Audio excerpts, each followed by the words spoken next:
నమస్తే, welcome to Magadha news. నేను SS Lakshmi. రేపు జూన్ 2వ తారీఖు 58 సంవత్సరాల పాటు తెలుగు వాళ్ళుగా, తెలుగు బిడ్డలుగా, అన్నదమ్ములుగా కలిసి ఉన్న ఆంధ్రప్రదేశ్ అనే ఒక ఉమ్మడి ప్రాంతం మొత్తం కూడా రెండు ముక్కలుగా విడిపోయి, రెండు ప్రాంతాలుగా విడిపోయిన రోజు ఏదైతే ఉందో అది రేపటికి సరిగ్గా 12 సంవత్సరాలు కంప్లీట్ చేసుకుంటుంది. అంటే పుష్కర కాలం కంప్లీట్ చేసుకుందన్నమాట.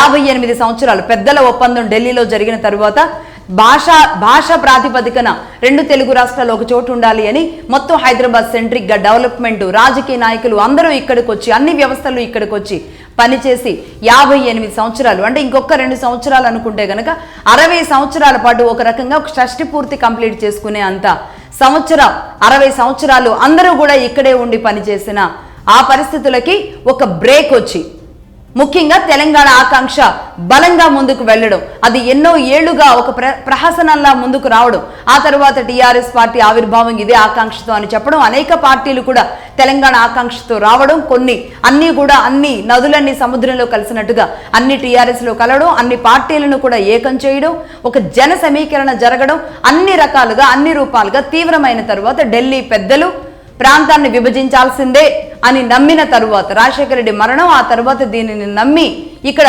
తెలంగాణ ప్రాంతాన్ని వేరు చేయాల్సిందని నమ్మిన తర్వాత కాంగ్రెస్ పార్టీ ఇవ్వడం ద్వారా వచ్చిన రాష్ట్రం తెలంగాణ రాష్ట్రం. అంతేకాదు ఈ రాష్ట్రానికి 12 సంవత్సరాలు ముగించుకున్న సందర్భంగా ఇందులో ఉన్న ప్లస్లేంటి, మైనస్లేంటి, తెలంగాణకు జరిగిన మంచి ఏంటి, ఆంధ్రాకి జరిగిన మంచి ఏంటి, తెలంగాణకు జరిగిన నష్టం ఏంటి, ఆంధ్రాకి జరిగిన నష్టం ఏంటి గురించి మాట్లాడదాం.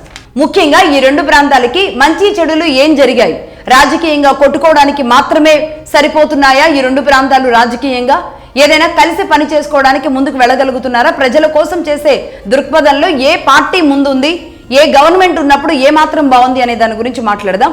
దానికంటే ముందుగా ఈ 12 సంవత్సరాలు కంప్లీట్ చేసుకుంటున్న నేపథ్యంలో జూన్ 2 అనేది, ఈసారి రాబోతున్న జూన్ 2, రేపు రాబోతున్న జూన్ 2 అనేది ఒక ప్రాధాన్యత సంతరించుకుంది. అదే పవన్ కళ్యాణ్ గారు తెలంగాణలోకి రాబోతున్నారు.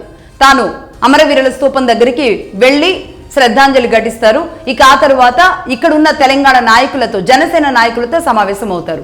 ముఖ్యంగా ఎందుకంటే ఆయన పర్టికులర్గా మరి ఇదే జూన్ 2న రావడానికి గల కారణం ఏంటి అంటే, ఈ మధ్య కాలంలో జరిగిన ప్రొఫెసర్ నాగేశ్వర్ గారి విషయంలో జరిగిన గందరగోళాలు ఏవైతే ఉన్నాయో అవి కాస్త ఇక్కడున్న కొంతమంది తెలంగాణకి పవన్ కళ్యాణ్ని రానివ్వమంటూ ఇష్టం వచ్చినట్టుగా పిచ్చి పిచ్చి మాటలు, పచ్చి బూతులు మాట్లాడిన తీరు ఏదైతే ఉందో, దాంతో నేను జూన్ 2న వస్తాను అని ఆయన ఇక్కడి క్యాడర్కి చెప్పడం, దాంతో ఇక్కడ జనసేన నాయకులు సమాయత్తం అవుతూ ఉండడం, ఈ నేపథ్యంలో అంటే రాబోయే జిహెచ్ఎంసీ ఎన్నికలు కావచ్చు, 2028 అసెంబ్లీ ఎన్నికలు కావచ్చు, వీటన్నింటికి నియోజకవర్గాల వారీగా, జిల్లాల వారీగా నాయకులను నియమించుకోవడం, జనసేనకి ఇక్కడ ఊపిరిలు ఊదడం.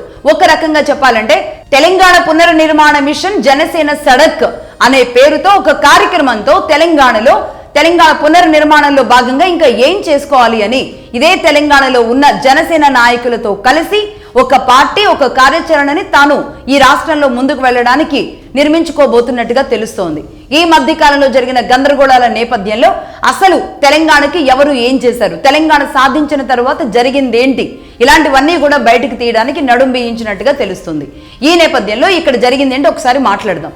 ఇందులో నెంబర్ 1, 1200 మంది బలిదానాల మీద తెలంగాణ రావాలి అనేది ఏదైతే ఒక సెంటిమెంట్ గా టీఆర్ఎస్ పార్టీ ఆనాడు పదే చెబుతూ ఈ నిర్మాణం దిశగా అడుగులు వేసిందో, మరి ఆ 1200 మందిని గుర్తించడం, వారికి ఆ సంతోషాన్ని, ఆ స్వావలంబనని ముఖ్యంగా ఇదే రాష్ట్ర ప్రభుత్వం నుంచి గౌరవంగా వారికి దక్కాల్సినవన్నీ కూడా దక్కేలాగా చేయగలిగారా లేదా, వాళ్ళని రికగ్నైజ్ చేశారా లేదా, అది రాజకీయంగా కావచ్చు, ఆర్థికంగా కావచ్చు, వారికి ఉద్యోగ కల్పనలు ఏమైనా చేసి కావచ్చు, ఆ రకమైన ఫుల్ఫిల్ అనేది ఆ కుటుంబాలకు జరిగిందా లేదా అనేది ఇప్పటికీ కూడా గందరగోళమే. 12 సంవత్సరాల తర్వాత కూడా ఇది ఒక క్వశ్చన్ మార్కే ఒకటి. అలాగే నెంబర్ 2, 10 జిల్లాలను 33 జిల్లాలుగా మార్చడం ద్వారా సాధించగలిగింది ఏంటి, ఇక్కడ ఉద్యోగ కల్పనను ఎంత మాత్రం పెంచగలిగారు, అది డిఎస్సి నోటిఫికేషన్ రూపంలో కానీ ఇంకా ఏ రూపాలలో పెంచగలిగారు, ఇది రాజకీయంగా ఏదైనా అక్కడ కమిటీలు ఏర్పాటు చేసుకోవడానికి, లేదంటే ఐఏఎస్ఎల్ని ఐపీఎస్ని పెంచుకోవడానికి తప్ప ఈ 33 జిల్లాల ద్వారా జరిగిన గొప్పతనం ఏంటి, ఈ 33 జిల్లాలుగా మారడం ద్వారా అధికార వికేంద్రీకరణ అనే ఫార్ములా ఏదైతే ఉందో అది ఏ స్థాయిలో సక్సెస్ఫుల్ గా ముందుకు వెళ్ళింది అనే దాని మీద ఈనాటికి క్లారిటీ లేని పరిస్థితి. అలాగే నెంబర్ 3, దళితులు, ఎస్సీలు, ఎస్టీలు ఆర్థికంగా వీరికి ఎలాంటి స్వావలంబన ఇవ్వగలిగారు, అదేవిధంగా రాజకీయంగా వీళ్ళని ఎలా ముందు వరుసలో కూర్చోబెట్టగలిగారు, ఉద్యోగ పరంగా వాళ్ళ జీవితాలలో ఎలాంటి మార్పులు తీసుకురాగలిగారు తెలంగాణ వచ్చిన తర్వాత. అందరిలో సాధ్యం కానప్పటికీ కూడా ఎంతమందిలో ఈ ప్రగతి పదంలో వీళ్ళని మమేకం చేయగలిగారు తెలంగాణలో ఈ 12 సంవత్సరాలలో. ఎందుకంటే ఆ మధ్య దళిత బంధు అనేక మందికి వ్యాపారాలలో ఇస్తాము అని హుజూరాబాద్ ఎన్నికల సమయంలో ఏదైతే ప్రకటించారో, గజ్వేల్లో దానిని అమలు చేస్తున్నామని కూడా ఏదైతే ఆనాడు చూపించారో ఆ తర్వాత జరగలేదు. అంటే ఒక రకంగా దళితులని పదే పదే ఈ మోసాలు జరుగుతూనే ఉన్నాయి అనే దాంట్లో దళితులు పదే పదే ఈ విషయాన్ని ప్రస్తావిస్తూ ఉంటారు. అంతేకాదు అసలు దళితుడిని సీఎం చేస్తాను అని చెప్పిన కేసీఆర్ గారు ఆ ఊసు మర్చిపోయారు. నిజానికి ఇది ఇక ఉద్యమ పార్టీ కాదు, ఫక్తు రాజకీయ పార్టీ అని చెప్పిన తర్వాత అప్పుడు గతంలో చెప్పినవన్నీ కూడా అలాగే కొట్టుకుపోయిన పరిస్థితులు ఉన్నాయి. తాను మాత్రమే దీన్ని నిర్మించగలను అనుకున్నారు దళిత ముఖ్యమంత్రి, ఆ విధంగా వదిలిపెట్టారు. ఇక ఇదిలా ఉంటే గ్రూప్ 2 నిర్వహణలో జరిగిన అవినీతి లోపాలు, అది ఇంటర్మీడియట్ ఎగ్జామ్ కావచ్చు, గ్రూప్ 2 కావచ్చు, ఏ ఎగ్జామ్ చూసుకున్నా సరే పేపర్ లీకేజ్ అనేది పదే పదే భయంకరంగా ఇదే తెలంగాణలో వెంటాడిన సమస్యలాగా ఉంది. విద్యాశాఖలోని లోపాలను భయంకరంగా ఎత్తి చూపిన పరిస్థితి ఉంది. అందుకే ఈనాడు రేవంత్ రెడ్డి గారు ఇటు విద్యాశాఖని ఆయన దగ్గరే పెట్టుకున్నారు, హోమ్ మినిస్ట్రీని కూడా ఆయన దగ్గరే పెట్టుకున్నారు సీఎంగా. అంటే ఆనాడు జరిగిన అన్ని తప్పిదాలన్నీ కూడా విద్యాశాఖలో జరిగిన పరిస్థితులు చాలా స్పష్టంగా కనబడ్డాయి. తెలంగాణ వచ్చిన తర్వాత సాధించింది ఏంటి అండి. అలాగే కాళేశ్వరం విషయంలో ఈనాడు ఇక రిటైర్డ్ జడ్జితో ఒక కమిషన్ ఏర్పాటు చేసి విచారణ జరిపే పరిస్థితికి వెళ్ళిపోయింది. కాళేశ్వరం కమిషన్లు ఎంత దారుణంగా ఎవరెవరు బొక్కారో, ఎవరెవరు తిన్నారో స్వయంగా ఆనాటి ముఖ్యమంత్రి గారి కుమార్తె కవిత గారే వచ్చి చెబుతున్నారు. అంటే దీని పరిస్థితి తీవ్రత ఎలా ఉందో అర్థం చేసుకోవచ్చు. అంటే ఇప్పటి వరకు ప్రతిపక్షాలు చెప్పిన మాట వాస్తవమే అనేది ఇక్కడ చాలా స్పష్టంగా అర్థమవుతుంది. అలాగే యూనివర్సిటీల్లో ప్రొఫెసర్ల నియామకాల విషయంలో జరుగుతున్న అలసత్వం స్టిల్ ఈనాటికి కూడా జరుగుతోంది. అసిస్టెంట్ ప్రొఫెసర్స్ కానీ గతంలో అయితే అసలు వైస్ ఛాన్సలర్స్ విషయంలో జరిగిన అలసత్వాలు కానీ ఇవన్నీ కూడా యూనివర్సిటీల్లో పరిస్థితులను చూపిస్తూ వస్తున్నాయి. అలాగే ఫోన్ ట్యాపింగ్ అత్యంత దారుణంగా తెలంగాణ ప్రతిష్టను దిగజార్చిన విషయం ఏదైనా ఉంది అంటే ఇదే ఫోన్ ట్యాపింగ్.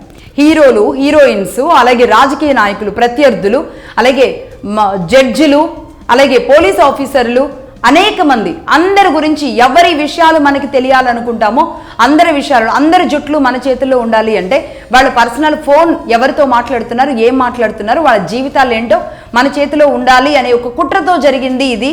ఈ ఫోన్ ట్యాపింగ్ అనేది ఏదైతే తెర మీదకి వచ్చిందో ఇది ఒక రకంగా తెలంగాణలోని ఆ ఉద్యమ పార్టీగా వచ్చిన పార్టీ పరువును తీసిన పరిస్థితి అయితే ఈ విషయంలో నెలకొంది. బట్ దీని మీద పూర్తి స్థాయి విచారణలు సాగుతున్నాయా లేదా, ఇది అసలు నిజమా అబద్ధమా ఈనాటికి కూడా తేలని అంశంగా ముందుకు వెళుతోంది. బట్ ఇందులో జరిగిన మాట వాస్తవమే.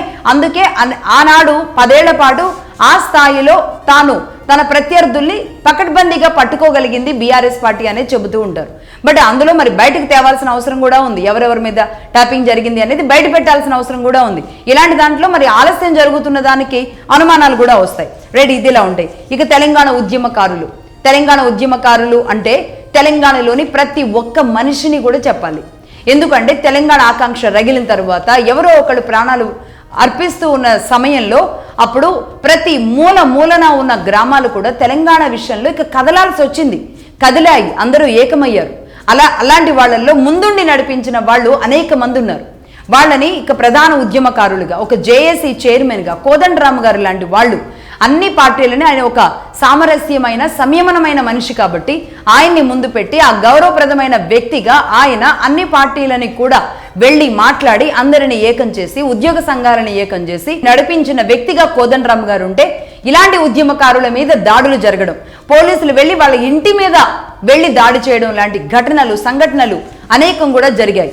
అలాగే ఇక్కడ నేరేళ్ల రైతులకు సంఖ్యలు వేసిన పరిస్థితులు, జర్నలిస్టులు, ఏ జర్నలిస్టులు అయితే తెలంగాణ రావాలని గొంతెత్తి మాట్లాడారో అనేక మంది జర్నలిస్టుల అరెస్టులు జరగడం, మరీ ముఖ్యంగా తీన్మార్ మల్లన్న లాంటి వాళ్ళు కాస్త గట్టిగా ఎదుర్కొన్నారు కాబట్టి, గట్టిగా ప్రశ్నించారు కాబట్టి దాదాపుగా ఒక 10-15 అరెస్టులు, ఒక 200 కేసులు, ఒక 100 రోజులు జైలు, అనేక రకాల ఇబ్బందులు. ఇక్కడ తీన్మార్ మల్లన్న లాంటి వాళ్ళు చాలా ప్రధానంగా ఫోకస్ అయిన పరిస్థితి ఉంది. తీన్మార్ మల్లన్న లాంటి అనేక మంది జర్నలిస్టుల మీద ఇదే విధమైన దాడులు, అరెస్టులు జరిగిన పరిస్థితులు ఉన్నాయన్నమాట. ఇక ప్రగతి భవన్ అంటే ఇది ముఖ్యమంత్రి గారి రాజదర్బార్ లాగా, ఒక రాజకోట లాగా, అదొక రకంగా గడీల పాలన అని చూపించే విధంగా తెలంగాణలో గడీల పాలన, నిజాంల పాలన ఏ విధంగా సాగిందో అది తెలంగాణలోని కేసీఆర్ గారి పాలన కూడా అలాంటిదే అనేలాంటి పరిస్థితికి తీసుకొచ్చింది. అంటే ప్రగతి భవన్ లో జరిగిన విధానాలే అని చెబుతూ ఉంటారు. ముఖ్యంగా ప్రగతి భవన్ లోకి వెళ్ళడానికి ఆనాటి మహమూద్ అలీ హోంమంత్రిగా ఉన్న ఆయనకి కూడా ఎలవ్ లేకపోతే ఒక మామూలు కార్యకర్తగా వెనుదిరిగి వచ్చిన లాంటి సంఘటనలు ముఖ్యంగా ఆనాటి ఒక మొనార్కిజాన్ని చూపించిన పరిస్థితిలోకి వెళ్ళిపోయింది. మరీ ముఖ్యంగా గద్దర్ లాంటి వాళ్ళను కూడా అక్కడే ఆ గేటు ముందే వెయిట్ చేయించిన పరిస్థితులు, వెయిట్ చేసి ఆయన వెనుదిరిగిన పరిస్థితులు తెలంగాణ సమాజం ఎందుకో జీర్ణించుకోలేకపోయింది. ఇలాంటి యాటిట్యూడ్ని, ఇలాంటి పొగరుని, ఈ అహంకారాన్ని ఒక రకంగా తెలంగాణ సమాజం యాక్సెప్ట్ చేయలేకపోయింది. ఇవన్నీ కలిసే ఒక రకంగా బీఆర్ఎస్ పార్టీ అధికారానికి దూరం అయ్యేలాంటి పరిస్థితికి కారణమయ్యాయి. ముఖ్యంగా మిగులు బడ్జెట్తో, అంటే ఒక 20-30 వేల కోట్ల రూపాయల బడ్జెట్, మిగులు బడ్జెట్తో మొదలైన తెలంగాణ రాష్ట్రం హైదరాబాద్ లాంటి ఒక జెర్సీ ఆవుని దక్కించుకున్న ఒక తెలంగాణ రాష్ట్రం ఈనాడు దాదాపుగా ఒక 10 లక్షల కోట్ల అప్పులోకి కూరుకుపోయింది. అంటే మరి ఏం చేసినట్టు ఈ 12 సంవత్సరాల పాటు? ఈ 12 సంవత్సరాల పాటు నేను ఇప్పటి వరకు చెప్పిన ఎవరు బాగున్నారు అంటే ఎవరు బాగున్నారు? ఏ వర్గం ఫుల్ఫిల్గా సంతోషంగా ఉన్నాం, తెలంగాణ వచ్చిన తర్వాత మాత్రమే మేము ఈ విషయంలో బాగున్నాము అనేలాగా ఏ వర్గాన్ని సాటిస్ఫై చేయగలిగారు అనేది ఇప్పటికీ కూడా క్వశ్చన్ మార్కే. ఆ రాష్ట్రం అప్పు చూస్తే కనుక దాదాపుగా ఇక్కడ 10 లక్షల కోట్లకు చేరుకుంది. అంటే ఈ లెక్కలు, ఈ అంచనాలు మారిపోయాయి. అలాగే కొంతమంది మాత్రమే దీనిని కబళించేసినట్టుగా మారిపోయి ఆస్తులు, కొంతమందికి విపరీతంగా పెరిగిపోయిన ఆస్తులతో ఒక రకంగా తెలంగాణ ప్రజలు కూడా షాక్కి గురయ్యారు. తెలంగాణ సాధించుకున్నది ఈ విధంగా కొంతమంది ఆస్తులు పెరగడానిక అనే భావనలోకి వెళ్ళిపోయారు. ఇవన్నీ కూడా జరిగిన నష్టాలు, బీఆర్ఎస్ పార్టీ అధికారానికి దూరం అవ్వడానికి కలిగిన కారణాలు. అలాగే ఇప్పుడు అందులో జరిగిన ప్లస్లు ఏంటో చూద్దాం. నిజానికి కాళేశ్వరం అవినీతి అన్నప్పటికీ కూడా కాళేశ్వరం వల్ల ఈనాడు అంటే ఎంత ఖర్చు అయినా సరే ఈనాడు ఆ ప్రాంతం అంతా కూడా సస్యశ్యామలంగా మారింది. ఇది వాస్తవం.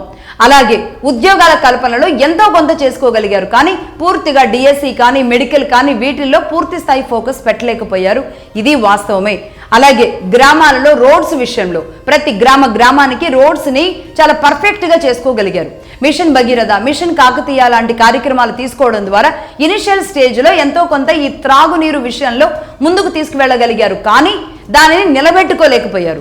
ఆ విధంగానే అది ముందుకు వెళ్ళలేదు. చాలా చోట్ల కూడా నిరుపయోగంగా పడున్నాయి. డబుల్ బెడ్రూమ్లు అనేది ఆనాడు కట్టిన ఇళ్లను కూడా ఇవ్వడంలో ఫెయిల్ అయ్యారు. బట్ అంటే జరిగిన పనులు ఏదైతే పెద్ద పనులుగా చూయించారో వాటిని కంప్లీట్ చేయడంలో మాత్రం ఫెయిల్యూర్ జరిగిన మాట వాస్తవం. ముఖ్యంగా దాంతోపాటు ఇంకొక మంచి విషయం ఏదైనా చెప్పాలి అంటే రైతు బంధు విషయంలో కూడా ఎక్కువ భూములు ఉన్న వాళ్ళకి రైతు బంధు ఊరికే ఇచ్చేస్తున్నారు, తక్కువ భూములు ఉన్న వాళ్ళేమో వ్యవసాయం చేస్తున్నారు, ఎక్కువ భూములు ఉన్న వాళ్ళేమో సిటీల్లోకి వెళ్ళిపోయారు. ఈరోజు రైతు బంధు ద్వారా వాళ్ళు ఎక్కువ డబ్బులు తీసుకోగలుగుతున్నారు బయట ఉండి. కానీ ఇక్కడ ఉన్న కౌలు రైతులకు కానీ, ఒక 5 ఎకరాల లోపున్న రైతులకు కానీ, వ్యవసాయం మీద మాత్రమే ఆధారపడే రైతులకు కానీ మరి ఈ రైతు బంధు అనేది పెద్దగా ఉపయోగం లేకుండా ఉంది. రైతులు ఉండి, భూములు ఎక్కువగా ఉండి, కానీ వాళ్ళు వ్యవసాయానికి దూరంగా ఉండి కూడా ఈ లాభాన్ని రాష్ట్ర ప్రభుత్వం ద్వారా పొందగలుగుతున్నారు అనేది రైతు బంధు ఎంత మంచి పథకం అయినప్పటికీ కూడా అందులో ఉన్న లోపం ఇదొకటిగా కనిపిస్తూ ఉన్న పరిస్థితి ఉందన్నమాట. సో ఇది కేసీఆర్ గారు టీఆర్ఎస్ పార్టీ అధికారంలో ఉన్నప్పుడు చేసిన మంచి పనులు ఇన్నైతే చేయాల్సిన పనులు అన్ని ఉన్నాయి. బట్ అప్పుల కుప్పగా మాత్రం రాష్ట్రం మారిపోయిన మాట వాస్తవమే. అలాగే కొంతమందికి మాత్రం వేల కోట్ల ఆస్తులు పెరిగిన మాట కూడా వాస్తవమే. దాంతోపాటు ఇక్కడ అహంకారం అనేది ఏదైతే ఉందో అది ఒక రకంగా తెలంగాణ ప్రజలకి దూరం చేసింది అనేది చెప్పాలి ఒకటి. అలాగే ఇప్పుడు రేవంత్ రెడ్డి గారి గవర్నమెంట్లో ఏం చేస్తున్నారు అంటే ఒక్కటి సూటిగా చెప్పొచ్చు. నిజానికి ఆనాడు కేసీఆర్ గారు చేసిన పనులు, ఆ కార్యక్రమాలు ఏవైతే ఉన్నాయో వాటిని కంటిన్యూ చేస్తూ ఇంకా 1, 2, 3 పనులు యాడ్ అయ్యాయి తప్ప అంతకు మించి పెద్ద ఎత్తున చేంజ్ ఏదో ఉంది అని అయితే మనం భావించలేం. ఎందుకంటే ఇక్కడ హైడ్రా ద్వారా తీసుకున్న నిర్ణయాలు ఇక్కడ చెరువులను పరిరక్షించడానికి, హైదరాబాద్ని రక్షించుకోవడానికి దీని మీద కఠినంగా వెళుతున్న ఒక నిర్ణయం అనేది ఒకటి యాక్సెప్టెన్సీ ప్రజల నుంచి. కానీ దీని మీద అనేక వివాదాలు వస్తున్నప్పటికీ కూడా కఠినంగానే మేము ఇలాగే ముందుకు వెళతామనేది ఒక హైడ్రా విషయం.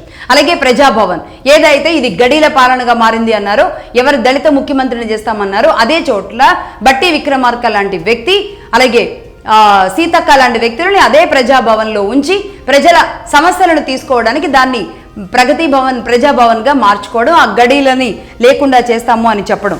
అలాగే మూసీ ప్రక్షాళన అనేది ఇప్పటికీ కూడా మూసీ నది ఒక సుందరమైన నదీ ప్రాంతం అని చరిత్రలో మాట్లాడుకున్న దాన్ని ఇప్పుడు రేవంత్ రెడ్డి గారు దానిని తీసుకొని చేయడం. అలాగే ఫోర్త్ సిటీ డెవలప్ చేస్తాము అనడం, ఫ్యూచర్ సిటీ అండ్ ఫోర్త్ సిటీగా దాన్ని డెవలప్ చేస్తామనడం. తెలంగాణ అంటే కేసీఆర్ గారు మొత్తం డెవలప్మెంట్ అంతా ఒక సైడ్ పెట్టి అటు మహబూబ్ నగర్ సైడు అటువైపు అసలు కనీసం అడుగు కూడా ముందుకు పడకుండా చేసిన కార్యక్రమాలు ఏవైతే ఉన్నాయో, ఎక్కడ ఎందుకు ఆ ప్రాంతాన్ని తొక్కిపట్టారో తెలియదు, కానీ ఆ ప్రాంతాన్ని డెవలప్ చేసుకోవడానికి రేవంత్ రెడ్డి గారు ఇప్పుడు అటువైపు ఫోకస్ పెట్టడం. ఇవి అంటే ఆనాటి గవర్నమెంట్ చేస్తున్న కార్యక్రమాలతో పాటు ఇలా కొన్ని మాత్రమే యాడ్ ఆన్ అయ్యాయి. అన్నిటికంటే కూడా ఇక్కడ రేవంత్ రెడ్డి గారికి ఒక బలమైన ప్లస్ ఉంది అని చెప్పాలి. అదేంటి అంటే అవైలబిలిటీ, అందరికీ కూడా అవైలబుల్గా ఉండడం. రేవంత్ రెడ్డి ఒక ముఖ్యమంత్రి అనగానే ఆయన ఎక్కడో దిగి వచ్చిన వ్యక్తిలాగా కాకుండా అందరికీ అందుబాటులో ఉండగలడు. ముఖ్యంగా అందరి మన్ననలు, అందరితో కూడా ఫ్రెండ్షిప్గా ముందుకు వెళ్ళడం. నిజంగా చెప్పాలి అంటే ఇక్కడ రేవంత్ రెడ్డి గారి రాజకీయ వైరుధ్యం కానీ లేదంటే అన్ని రకాల కోపాలు, ప్రతీకారాలు, పగలు ఉంటే గనక కేవలం ఒకే వ్యక్తి మీద మాత్రమే ఉన్నాయి. కానీ ఈనాడు రేవంత్ రెడ్డి గారు అందరినీ కలుపుకొని వెళ్ళడం తీరు ఏదైతే ఉందో, ఆ పొగరు లేకుండా, అహంకారం లేకుండా డౌన్ టు ఎర్త్గా ఒక ముఖ్యమంత్రి ఉంటే ఎలా ఉండగలడో చూపించడం రేవంత్ రెడ్డి గారి విషయంలో సాధ్యం అవుతుండడం ఏదైతే ఉందో, ఇది తెలంగాణ సమాజానికి నచ్చింది. ఈ సింప్లిసిటీ, ఈ భావన, ఈ విధంగా ఉండడాన్ని తెలంగాణ ప్రజలు యాక్సెప్ట్ చేశారు రేవంత్ రెడ్డిని. అందుకే ఆయన బ్యాక్గ్రౌండ్ ఏంటి, ఆయన ఏ పార్టీ నుంచి వచ్చారు, ఆయన బలం ఏంటి, ఆయన ఆస్తులు ఏంటి, ఆయన ఏం చేశారు, ఇదేం చూడలేదు. ఒక నాయకుడు అంటే బీఆర్ఎస్ కేసీఆర్కి ఒక ఆపోజిట్గా ఒక బలమైన నాయకుడు రావాలి, కానీ మాకు దగ్గరగా ఉండాలి, అహంకారం అనే జాడలు కూడా ఉండకూడదని కోరుకున్నారేమో తెలియదు. కానీ అటు గ్రామాలైతేనేమి, ఇటు పట్టణాలైతేనేమి అన్నీ కూడా రేవంత్ రెడ్డి గారి వైపు నడవగలగడం మాత్రం ఆయన చేసుకున్న మంచి. ఇక అభివృద్ధి వైపు అంటామా, నేను చెప్పినట్లుగా ఆనాడు చేసిన బీఆర్ఎస్ పార్టీకి సంబంధించిన కార్యక్రమాలతో పాటు ఇంకా ఒకటో రెండో మూడో అదనంగా ఉన్నాయి తప్ప కొత్తగా రేవంత్ రెడ్డి గారు చేసిందైతే ఏదీ లేదు. నిజానికి చేయాలి అంటే ఇంకా మూలన పడిన సమస్యలు, ఆనాడు ఇదే రేవంత్ రెడ్డి గారు బీఆర్ఎస్ పార్టీని ప్రశ్నించిన సమస్యలు ఏవైతే ఉన్నాయో బట్ అన్నిటి మీద కూడా ఫోకస్ పెట్టాల్సిన అవసరం ఉంది.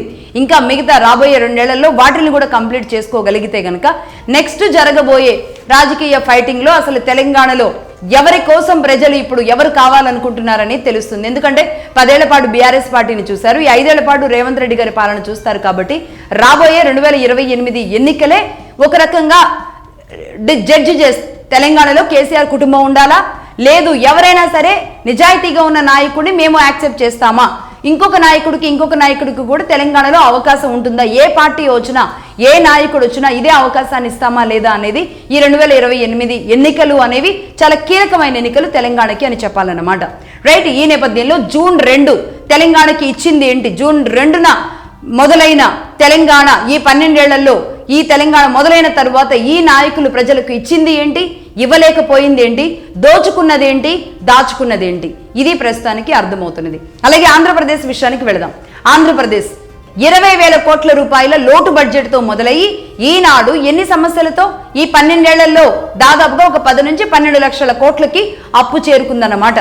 అంటే ఈ 12 లక్షల కోట్ల అప్పు అనేది దేనికయింది, ఏ విధంగా ఏ విషయంలో అయ్యింది అనే దాని మీద ఆనాటి కూటమి ప్రభుత్వం కానీ టీడీపీ ప్రభుత్వం కానీ మధ్యలో ఉన్న వైసీపీ కానీ చెప్పలేని పరిస్థితి. ఎందుకు అంటే అసలు రాష్ట్ర నిధులు ఎంత వస్తున్నాయి, ఎంత ఖర్చు పెడుతున్నాము, లేదంటే రాజధానికి ఎంత నిధులు సమకూర్చుకొని ముందుకు వెళ్ళాలి జాగ్రత్తగా అనేది కాకుండా ఒక రకంగా 14 to 19 కానీ 19 to 24 కానీ 24 to now ఇప్పటి వరకు కానీ జరుగుతున్న పరిస్థితులు పరిణామాలు ఏంటి అంటే వాళ్ళు రూపాయి ఇస్తే మేము 4 రూపాయలు ఇస్తాం. ఎంతవరకు ఈ ఉచిత పథకాల మీద రాజకీయాలు నడుస్తున్నాయే తప్ప విడిపోయిన ఆంధ్రప్రదేశ్లో అభివృద్ధి వైపు ఏమాత్రం నడుస్తున్నాయి అనేది ఒక బిగ్ క్వశ్చన్ మార్క్ అనేది వాస్తవం. అమరావతి ఒక రాజధాని నిర్మాణం చేసుకోవాలి అనుకుంటే నిజానికి ప్రపంచంలోని ఏ రాజధాని నిర్మాణం కూడా 10 ఏళ్లకో 20 ఏళ్లకో 30 ఏళ్లకో కాదు, ఇది వాస్తవం. ఈ విషయాన్ని చెప్పడంలో ఒక రకంగా 2014లోనే టీడీపీ గవర్నమెంట్ ఒక రకంగా ఫెయిల్ అయింది అని నేను చాలా బలంగా చెబుతాను. ఎందుకంటే ఏ నగర నిర్మాణం జరగాలి అన్నా, ఏ రాజధాని నిర్మాణం జరగాలి అన్నా కనీసం 2 శతాబ్దాలు పడుతుంది, అంటే 200 ఏళ్ళు కనీసం పడుతుందన్నమాట. హైదరాబాద్ ని చేయగలిగారు అంటే దీనికి ఒక చరిత్ర ఉంది, దీనికి ఒక జియోగ్రఫికల్గా ఒక బలమైన టెర్రైన్ ఉంది. కానీ ఆంధ్రప్రదేశ్కి అలా కాదు. ఆంధ్రప్రదేశ్ పరిస్థితులు వేరు, మీరు తీసుకున్న నిర్ణయాలు వేరు. అలాంటప్పుడు ప్రజలని తీసుకువెళ్లడంలో, ప్రజలకి కన్విన్స్ చేయడంలో, ప్రజలకి అర్థమయ్యేలాగా చెప్పడంలో ఒక రకంగా ఆనాడు ఫెయిల్ అయితే, ఆ తర్వాత వచ్చిన వైసీపీ ఏం చేసిందంటే ఇంకా పూర్తిగా కన్ఫ్యూజన్లో పడేసి అసలు భవిష్యత్తే లేకుండా ఒక శూన్యాన్ని చూపించిన పరిస్థితికి తీసుకువెళ్ళింది. మేము 3 రాజధానులు చేస్తామని చెప్పడంతో ఇంకా భయభ్రాంతుల్లోకి వెళ్ళిపోయారు ప్రజలు. మళ్ళీ ఏదో ఒక్కటన్నా సరే ముందుకు వెళితే బాగుంటుంది అని మళ్ళీ అమరావతి వైపు ప్రజలందరూ కూడా తమ ఓటు ద్వారా మళ్ళీ కూటమిని గెలిపించి అమరావతి మీదే ఫోకస్ పెట్టమని చెప్పిన తర్వాత కూడా ఇప్పటికీ అమరావతి మరి ఇంత బడ్జెట్ అంత బడ్జెట్ అని ఊగిసలాడుతూ వెళుతుందే కానీ ఇప్పట్లో అంటే అది బడ్జెట్ లెక్కలు వేసుకుంటూ వెళితే మాత్రం అమరావతి ముందుకు వెళ్ళదు. ముందుగా పనులు కార్యక్రమాలు అనేవి ముందుకు వెళ్లాల్సిన అవసరం ఉంటుంది. బట్ అది కూడా అవునన్నా కాదన్నా ఎంతో కొంత చేసినా అది కూటమి ప్రభుత్వమే చేయగలదు అనే భావనలో, ఆ నమ్మకంలో ప్రజలు కూడా ఉన్నారు కాబట్టి, విశ్వసిస్తున్నారు కాబట్టి ఆ అనుభవజ్ఞుడు చంద్రబాబు నాయుడు గారి ఆధ్వర్యంలో ఎంతో కొంత ముందుకు వెళుతుంది. కనీసం ఆయన మొదలుపెట్టిన, ఆయన పునాది వేసిన దగ్గర నుంచి అది ఊపిరిని అందుకుంటుంది అనేది ఆయన చెబుతున్న పరిస్థితి ఉంది. అలాగే అక్కడ నమ్ముతున్న పరిస్థితి కూడా ఉంది కాబట్టి చూద్దాం. ఎందుకంటే ఇంకొక 3 ఏళ్లలో ఏం చేయగలరు అమరావతిలో, ఏం చూపించగలరు అమరావతి ఇది అనేది ఇంకొక 3 ఏళ్లు ఉన్నాయి. అలాగే పోలవరం విషయంలో కూడా ఇంకా అంటే ఒక రకంగా సూటిగా స్పష్టంగా కొన్ని విషయాలు చెప్పాలి అంటే మనకి సమయం సరిపోదు. ఆనాడు రాజశేఖర్ రెడ్డి గారు కావాలని పోలవరం నేనే నిర్మాణం జరుపుతాను అని గతంలో ఆయన కంటే ముందుగా బ్రిటిష్ కాలంలో అనుకున్నప్పటికీ కూడా పోలవరం నిర్మాణం అనేది అడుగు పడలేదు ముందుకి. దీని గురించి చెప్పాలి అంటే ఇది పెద్ద సబ్జెక్ట్ అవుతుంది. అక్కడ ఉన్న పరిస్థితులు అదంతా కూడా పూర్తి భిన్నం. కానీ ఏదైతే రాజశేఖర్ రెడ్డి గారు మొదలు పెట్టారో దానిని మోయక తప్పని పరిస్థితి నెక్స్ట్ వచ్చిన సీఎంలకి అయిందే తప్ప దీనికి ప్రత్యామ్నాయ మార్గాలు ఎంచుకునే అవకాశాలు లేకుండా పోయాయి. ఈ నేపథ్యంలో ఇప్పుడు పోలవరం అనేది ఆంధ్రప్రదేశ్కి అతి పెద్ద గుదిబండ. కానీ అదే గుదిబండను గనక పరిపూర్ణంగా కంప్లీట్ చేస్తే గనక ఇక ఆంధ్రప్రదేశ్ నిజమైన అన్నపూర్ణగా మారే అవకాశాలు ఉంటాయి. కాబట్టి పోలవరం మీద ఏ ఫోకస్ పెడుతున్నారు? జగన్మోహన్ రెడ్డి గారి ఆధ్వర్యంలోని 5 ఏళ్లలో అసలు పోలవరం ఊసే లేదు. అక్కడ కాంట్రాక్టర్లు కూడా ఎక్కడ పనులు అక్కడే వదిలేసి వెళ్ళిపోయిన పరిస్థితి. మళ్ళీ ఇప్పుడు వీళ్ళు వచ్చిన తర్వాత పోలవరం మరి నెక్స్ట్ ఎన్నికల లోపు పోలవరం ప్రారంభం అవుతుంది అని ఏదైతే చెబుతున్నారో అది జరిగితే గనక ఇక కూటమికి ఆంధ్రప్రదేశ్లో తిరుగులేదు అని చెప్పొచ్చు. కనీసం అమరావతి పోలవరమా అనుకుంటే కనీసం పోలవరం కంప్లీట్ అయినా సరే ఇక్కడ బలంగా ఆంధ్రప్రదేశ్ నిలబడగలుగుతుంది. సరే రాజకీయాలుగా కూటమి ఉంటుందా, వైసీపీ ఉంటుందా తదుపరి విషయం, కానీ ఇక్కడ బలంగా నిలబడగలిగే పరిస్థితులు ఉంటాయన్నమాట. అలాగే ఇక అమరావతి విషయంలో ఇంకొకటి కూడా చెప్పాలి. అమరావతికి చట్టబద్ధత మొన్నే వచ్చింది అని ఒక రకంగా జేజేలు పలుకుతున్న పరిస్థితులు ఏవైతే ఉన్నాయో ఇది అత్యంత ఘోరమైన పరిస్థితి అని నేను చెబుతాను. ఒక రాష్ట్రం విడిపడిన తర్వాత, రాష్ట్రం వేరుపడ్డ తర్వాత ఒక తమ్ముడో ఒక అన్నో కలిసి ఉన్న వాడు తట్టాబుట్టా సర్దుకుని బయటకు వెళ్ళిన తర్వాత చట్టబద్ధత కల్పించడంలో ఆనాటి కేంద్ర ప్రభుత్వాలు ఫెయిల్ అయ్యాయి. ఈ అమరావతి చట్టబద్ధతే ఫైనలా అంటే అది ఫైనల్ కాదు నిజానికి. రేపు ఒకవేళ జగన్మోహన్ రెడ్డి గారు వచ్చిన తర్వాత మళ్ళీ దాన్ని ఏమైనా నేను ఇది చేస్తాను అది చేస్తానని కదిలిస్తాను, అసెంబ్లీలో పెడతాను, మళ్ళీ పార్లమెంట్లో మళ్ళీ నేను అమైండ్మెంట్ చేయించుకుంటాను అంటే గనక ఈ చట్టానికి అనేక రకాల మార్పులు కూడా జరగవచ్చు. కాబట్టి ఆంధ్ర ప్రజలు ఈ విషయంలో మాత్రం చాలా అలర్ట్గానే ఉండే అవకాశాలే కనబడుతున్నాయి అమరావతి విషయంలో. అలాగే ఇదే అమరావతి అనేది ప్యారలల్గా జరుగుతూ వెళుతూ ఉన్న పరిస్థితి. కానీ ఇప్పటికిప్పుడే ఈ 12 ఏళ్లలో ఆనాటి కూటమి ప్రభుత్వం కానీ, ఈనాటి కూటమి ప్రభుత్వం కానీ, లేదంటే మధ్యలో ఉన్న వైసీపీ కానీ ఏ ప్రభుత్వం అయినా సరే రాజకీయంగా ఒకరిని ఒకరు ఫైట్ చేసుకోవడానికి తప్ప ఇక్కడ ఉమ్మడి ఆంధ్రప్రదేశ్ ఉన్నప్పుడు ఉద్యోగాల కల్పన, ఈనాడు విడివడిన తర్వాత ఉద్యోగాల కల్పన, ముఖ్యంగా ఐటీ ఉద్యోగులుగా ఉన్నవాళ్ళు, మిగతా ఉద్యోగులుగా ఉన్నవాళ్ళు అటు చెన్నైకో, బెంగళూరుకో, హైదరాబాద్కో వెళ్ళిపోకుండా తమ రాష్ట్రంలోనే ఇక్కడే ఉండి ఉద్యోగాలు చేసుకునేలాగా ఎన్ని ఉద్యోగాలు కల్పించారు. అది పారిశ్రామికంగా కానీ, ఐటీ పరంగా కానీ, ఫార్మా పరంగా కానీ. ఈ 3 రంగాలలో గనక ముందుకు వెళ్ళి ఉంటే ఖచ్చితంగా అక్కడి యువత అక్కడే ఉండేవాళ్ళు, అక్కడి జనాలు అక్కడే ఉండేవాళ్ళు. కానీ ఈనాడు యువత అంతా ఉద్యోగాల కోసం ఆంధ్రప్రదేశ్ నుంచి బయటికి వెళ్ళిపోతుంటే ఇక వృద్ధులు, ముసలి వాళ్లే గ్రామాలలో మిగిలిపోయిన పరిస్థితి ఉంది. ఈ విషయంలో ఇక్కడ ఇప్పటికీ కూడా ఈ మార్పు జరగలేదు అనేది వాస్తవం. ఐటీ ఎంప్లాయ్మెంట్ అనేది జరగడం లేదు. ఐటీ కంపెనీలు రావాల్సిన అవసరం ఉంటుంది. కనీసం ఐటీ ఎంప్లాయ్మెంట్ ఈకో సిస్టమ్ అక్కడ డెవలప్ చేయగలిగినా సరే, అంటే హైదరాబాద్లో ఉన్న పరిస్థితికి ఒక 20% పరిస్థితి అయినా సరే ఇదే ఆంధ్రప్రదేశ్లో తీసుకురాగలిగితే దాదాపుగా ఒక 80% సక్సెస్గా చెప్పొచ్చు అనమాట. ఆ ఈకో సిస్టమ్ని బిల్డ్ చేయగలిగినా సరిపోతుంది. కానీ అది జరిగిందా అంటే నిజానికి జరగలేదు. అంతేకాదు ఇది జరగాలంటే సమయం పడుతుంది అని ప్రజలకి కన్వే చేయడంలో ఒక రకంగా, వాళ్ళని కన్విన్స్ చేయడంలో ఒక రకంగా అన్ని ప్రభుత్వాలు, అటు వైసీపీ కానీ, టీడీపీ కానీ, లేదంటే కూటమి ప్రభుత్వంలో ఉన్న పార్టీలు ఒక రకంగా ప్రజలకి కన్వే చేయడంలో ఫెయిల్ అయ్యాయనే చెప్తాను నేను. ఎందుకంటే ఇది వన్ డేలో, సింగిల్ నైట్లో అయిపోయే పనులు కాదు. దీనికి ఒక సమయం పడుతుంది, దీనికి ఒక టార్గెట్ ఉంటుంది, దీనికి ఒక లక్ష్యం ఉంటుంది. ఆ లక్ష్యం వరకు కూడా అందరూ వెయిట్ చేయాల్సిందే అనేది ఒకటి ఆలోచిస్తూ, ఇక పారిశ్రామికంగా ఇప్పుడు కియా లాంటి పరిశ్రమలు వచ్చాయి. కియా లాంటి పరిశ్రమలు, అలాగే గ్రీన్కో వాళ్ళు అమోనియా కంపెనీ, దాదాపుగా కాకినాడలో ఏర్పాటు చేసిన అతి పెద్ద కంపెనీ ఏదైతే ఉందో అలాంటి కంపెనీలు వచ్చినప్పుడు, అంటే మొత్తంగా ఆంధ్రప్రదేశ్లో కనీసం ఒక 15 కంపెనీల స్థాపన గనక జరుగుంటే గనక ఎక్కడ వాళ్ళు అక్కడే ఉండుండేవాళ్ళు. ఇక ఆ తర్వాత ఐటీ అండ్ ఫార్మా మీద ఫోకస్ పెట్టుకునే అవకాశాలు చాలా బాగుంటాయి. అంటే నిజానికి ఈ త్వరగా స్టార్ట్ చేసుకోగలిగిన పారిశ్రామిక రంగాలు ఏవైతే ఉంటాయో అవి ఇలాంటివి. సో కియా కానీ, కాకినాడలో పెట్టిన గ్రీన్కో వాళ్ళ కంపెనీస్ కానీ, ఇవన్నీ కూడా చాలా ప్లస్ ఎసెట్స్ అని చెప్పాలి ఒక రకంగా. కూటమి ప్రభుత్వం తీసుకున్న కొన్ని నిర్ణయాలు ఇవి ఒక ప్లస్ అసెట్స్. అలాగే ఇదే కూటమి ప్రభుత్వం ఆనాడు వైసీపీ రోడ్లను నిర్లక్ష్యం చేస్తే ఈనాడు గ్రామానికి రోడ్లు వేసుకోవడంలో సక్సెస్ఫుల్గా ముందుకు వెళ్తుంది కూటమి ప్రభుత్వం. సరే, రోడ్లు అలా ఉన్నాయి, పెన్షన్లు, ఈ ఉచిత పథకాలు అనేదే పెనుముప్పుగా ఆంధ్రప్రదేశ్కి తయారై ఉంది. కానీ తప్పని పరిస్థితిగా మారింది. ఎందుకంటే ప్రజల ఆలోచన అంచనాలను అందుకోవడంలో ఇక పార్టీలకి తప్పడం లేదు.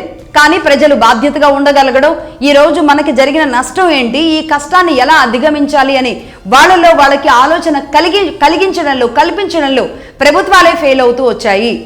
ముఖ్యంగా వాళ్ళ కాళ్ళ మీద వాళ్ళు నిలబడేలాంటి శక్తిని, ఈ జరుగుతున్న పరిస్థితులని, రియాలిటీని అర్థం చేసుకునేలాంటి అవగాహన కల్పించడంలో ఫెయిల్ అవుతూ వస్తోంది. ఆంధ్రప్రదేశ్లో ఉన్న పరిస్థితులు ఇవి. ఇప్పటికైనా సరే జరుగుతున్న వాస్తవాలు ఇవి. ఒక లక్ష్యం పెట్టుకున్న తర్వాత అది కంప్లీట్ అవ్వడానికి ఈ సమయం పడుతుంది అని చెప్పగలగాలి. ఎందుకంటే ఇప్పుడు ఈ 12 ఏళ్లలో ఏదైనా ఆంధ్రప్రదేశ్కి పెట్టడమే తప్ప ఈ వ్యవస్థ నిర్మాణం జరిపాం, ఈ నిర్మాణం జరిపిన వ్యవస్థ ద్వారా ₹1 వస్తుంది, ఇది ఈ రోజు ప్రభుత్వ ఖజానాకి ఉపయోగపడింది, ప్రభుత్వం నుంచి వాడే ఖర్చుల కోసం మేము సంపాదించి పెట్టిన దీని ద్వారా వచ్చిన బెనిఫిట్స్, ప్రాఫిట్స్ ద్వారా ఈరోజు రాష్ట్రం ముందుకు వెళుతుంది అంటే గనక అది ఒక్కటి కూడా లేని పరిస్థితి ఉంది ఆంధ్రప్రదేశ్లో. కేవలం లిక్కర్ మీదో, లేదంటే శాండ్ మీదో, లేదంటే ఇలాంటి వాటి మీదో తప్ప ఎక్కడో కూడా ప్రభుత్వం పరంగా నిర్మాణమైన కార్యక్రమాల ద్వారా ₹1 ఆదాయం కూడా ఈరోజు ప్రభుత్వానికి రాని పరిస్థితి ఉంది. ఇదే పారిశ్రామికీకరణ బలంగా జరుపుంటే గనక ఇది ఒక బ్యాలెన్స్ అయి ఉండేది. కనీసం ఒక బ్రేక్ ఈవెన్ లాంటి పరిస్థితికైనా సరే వెళ్ళగలిగేలాగా ఉంటుంది. మరి కనీసం రాబోయే సంవత్సరాలలో అయినా ఆ పురోగతిలో మరి కూటమి ప్రభుత్వం తీసుకువెళ్ళగలుగుతుందో లేదో చూడాలి. నిజానికి ఇవంతా ఇలా ఉంటే ఇక్కడ పర్సనల్ దాడులు, ఇదే ఆంధ్రప్రదేశ్లో పర్సనల్ అసాసినేషన్, రాజకీయ పార్టీ నాయకులు ఒకరినొకరు దుర్భాషలాడుకోవడం, బూతులు మాట్లాడుకోవడం, వాళ్ళ ప్రైవేట్ జీవితాన్ని తీసుకొచ్చి పబ్లిక్లో పెట్టి బజారులో పెట్టుకోవడం, ఇలాంటి కార్యక్రమాలలో కాస్త ముందుకి దూకుడుగా వెళుతున్నారే తప్ప అభివృద్ధి విషయంలో ఒక అఖిలపక్ష సమావేశంగా అందరూ కలిసి రాష్ట్ర విభజన తరువాత రాజకీయమే, రాష్ట్రమే, ప్రజల అవసరాలే అనే ఒక ఎజెండాని అందరూ కలిసి పనిచేయాల్సిన తీరు మాత్రం ఆంధ్రప్రదేశ్లో లేదు. ఇది వాస్తవం. ఎవరికి వారే యమునా తీరే అన్నట్టుగానే అక్కడ రాజకీయాలు ఉంటాయి, రాజకీయ పార్టీ నాయకుల విధానం ఉంటుంది. మరీ చెప్పాలంటే ఒక పార్టీ చేసే ఒక రకమైన దాడి ఏదైతే ఉందో ఆ దాడిని తిప్పికొట్టడానికి వీళ్ళు కత్తులు నూరుకోవడానికే సమయం సరిపోతున్న పరిస్థితి ఉంది. రైట్, అంటే ఒక డైరెక్ట్గా చెప్పాలి అంటే ఇది, అంటే అది బూతుల దాడి కావచ్చు, లేదంటే రకరకాల దాడులు ఉంటాయి. ఆ దాడులను ఎదుర్కోవడానికి వీళ్ళు కత్తులు నూరుకోవడానికే సమయం సరిపోతూ ఉంది. కానీ ఇక్కడ అభివృద్ధి వైపు ఎంత చేయగలుగుతున్నారు అనేది చూడాలి.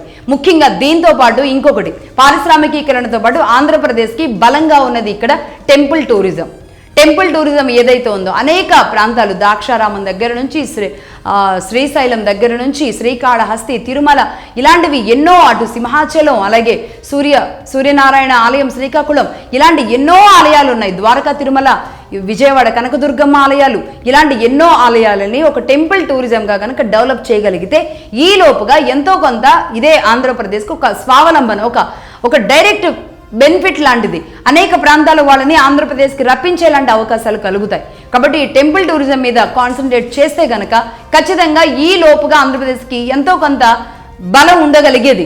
మరి 12 ఏళ్లలో పెట్టలేదు, ఆ ఆలోచన చేయలేదు. ఇప్పుడు చూద్దాం మరి ఇక్కడ నుంచి అయినా ఎలా మారుతుంది, ఏ విధంగా ఉంటుంది అనేది చూద్దాం. మరి ప్రజల అంచనాలు అందుకోవడంలో అటు వైసీపీ కానీ ఇటు కూటమి కానీ రెండూ కూడా పెద్దగా సాధించింది ఏమీ లేదు అనే స్పష్టంగా చెప్పొచ్చు. రైట్, ఇదిలా ఉంటే ఇప్పుడు తెలంగాణకి రేపు పవన్ కళ్యాణ్ గారు వస్తున్నారు, సమావేశం ఏర్పాటు చేసుకుంటున్నారు. తెలంగాణ పునర్నిర్మాణ మిషన్ అలాగే జనసేన సడక్ ఏదైతే ఉందో ఈ కార్యక్రమం ద్వారా ఆయన ఏం చేయబోతున్నారు, రాజకీయంగా తెలంగాణలో కూడా జనసేన నిలబడడానికి మరి ఏ కార్యాచరణతో ముందుకు వెళ్ళబోతున్నారు, జనసేన వైపు జనసేనకి మాత్రమే ఉన్న వాళ్ళు వస్తారా, టీడీపీ నుంచి ఉన్న వాళ్ళు వస్తారా, ఏ విధంగా మారబోతుంది తెలంగాణలో రాజకీయం, రేపు పవన్ కళ్యాణ్ గారు ఏం చెప్పబోతున్నారు, ఏం మాట్లాడబోతున్నారు, ఇదే తెలంగాణ నుంచి ఆయన్ని పచ్చి బూతులతో విమర్శించిన వాళ్ళకి ఆయన ఏం సమాధానం చెబుతున్నారు. ఎందుకంటే ఇక్కడ పార్టీల ముసుగులో ఉన్న వాళ్ళు వచ్చి కూర్చొని విమర్శించిన పరిస్థితులు ఏవైతే ఉన్నాయో మరి ఆ పార్టీలకు నేరుగా ఆయన సవాల్ విసురుతారా, ఆ మాట్లాడిన వ్యక్తులని లైట్గా తీసుకుంటారా, తన కార్యాచరణతో తాను బలంగా ఇదే తెలంగాణలో ముందుకు వెళతారా, ఏం జరుగుతుంది అనేది చూడాలి. రేపు పవన్ కళ్యాణ్ గారు జూన్ 2న ప్రత్యేకంగా తెలంగాణకి వస్తూ ఉండడం అత్యంత ప్రాధాన్యత సంతరించుకున్న రోజుగా అయితే మనం చూడాలి. ఇక రేపటికి సంబంధించిన అప్డేట్స్ కూడా మళ్ళీ మనం కంటిన్యూ చేద్దాం. That's all for now.